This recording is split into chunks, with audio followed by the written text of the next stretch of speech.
Carports, you know, the structure that covers and protects your car when you don't have a garage, or when you just can't get your vehicle into the garage any longer because of all your junk. So I have a question. Are carports only for cars? And to help answer that question, I have Chris McDonald from Carports on the phone with us today. Chris, how you doing? Doing great, Ken. How you doing? Awesome. I'm glad you could be here. So Chris, I have a handful of questions that I see come through on a daily basis, and I thought you could help answer them. Absolutely. Okay. Anything. What kind of carports do you carry? That's a good question. It's basically we go. There's three different roof types. You've got your regular style, which has a more rounded look to it. The eave actually kind of rolls over the top of the leg about 6 or 8 inches. Then we have the box eave, which is a style where it's looks more like a house. It's got an overhang on it about 6 inches on each side. And then you have our vertical roof, which is the exact same profile as the box eave, but the difference is that the panels run from the peak to the eave, so they're running vertically. And that's one of my favorites, and I'll tell you why, is because it allows all that water and debris to roll off so it doesn't hang up there on the ribs. And the other thing that I like about it is that it has additional strength to it because it's got 4 hip channels, primarily to allow somebody to be able to screw those panels into gives it something to hold on to, but it also strengthens the structure. Okay. And basically, they're there to cover a vehicle. But to be honest with you, I've seen people use them for all different kinds of things. Okay. As far as sizes go, are there any size constraints? What does it usually start at? None that I can think of. It usually, you start with the basic single car carport, which is 12 foot wide and 21 feet long and about 5 foot high. It can actually go smaller than that. The biggest I've seen as far as a carport, you go all the way up to triple wide. That's 36 feet wide, and 30 feet wide, and goes up to 60, 70, 80 feet long. Oh wow! So Yeah. really, it sounds like it's really customizable. You can pretty much the client can get whatever they're really wanting. Exactly. One of the favorite uses of these is for RVs, recreational vehicles or motorhomes. Somebody has a motorhome and then they think, oh, well, I just bought this $500,000 motorhome. Now I forgot to find a place to park it.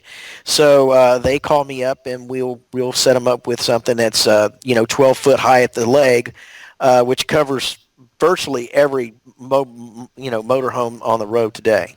Okay. So how long have you been providing carports for the area? Since 2003. So we've been here in this area since 2003. Wow. So this is not something that just popped up yesterday. Absolutely not. No, we're very well established and a very well established company. Okay. Well, you kind of already answered this question to some degree, but the original questions are carports only for cars. No, I'm glad you came back around to that. It's I've seen people use these carports for just about everything you can think of. Like I mentioned, the RVs, their utility vehicles, their trailers. One of my favorites, if you can indulge me for just a second, one of my favorite carports that we have, it's got a storage area in front of it. And so what it is you've got kind of a hybrid between a storage enclosed storage facility and a carport. So at the one end, you might have 5 or 10 feet of enclosed storage with a roll-up door that they can store all their, say they're using it for their boat, they can store all of their boating equipment in there, their life vests, Oh their wow. cleaning equipment, their motors and things like that, lock those things up, and then they've got a cover over their boat. Wow. So there's really no constraint on what the customer can get. No, people surprise me every day with what they come up with to use these for, and it's always fun to work with. Wow. Okay. Awesome. So if somebody's ready to get started, what do they need to do? All they got to do is pick up the phone. I'm here to help them. Okay. Well, fantastic. And you'll be able to give them, advice, rate quotes, and all of that. All Just of right that over and the more. phone. Yeah, Okay. all of that over the phone. They can call, and I've been in this business long enough that I can kind of avoid some of the pitfalls that other companies might not be knowledgeable enough to help their clients with. And basically, what we do is we'll talk it through. Once they've settled on a size and a design that they like, then we will get a down payment of either 10 or 12%, and then it takes about anywhere from 2 to 4 weeks to get the structure in. It's put up that day, and then once it's done and they're satisfied, they pay the balance to the installers. Okay. You say 10 to 12%. What determines the 10 to 12%? 10% is for anything under $2,500. Anything over $2,500, it's 12% down payment. Okay. Well, fantastic. You've answered all the questions that I've received, and plus more actually. So I think that's all I have for today. I appreciate your time very much, and I'm sure we'll be talking again soon. I look forward to it. Thanks a lot, Ken. All right. Take care. Have a great All right. day.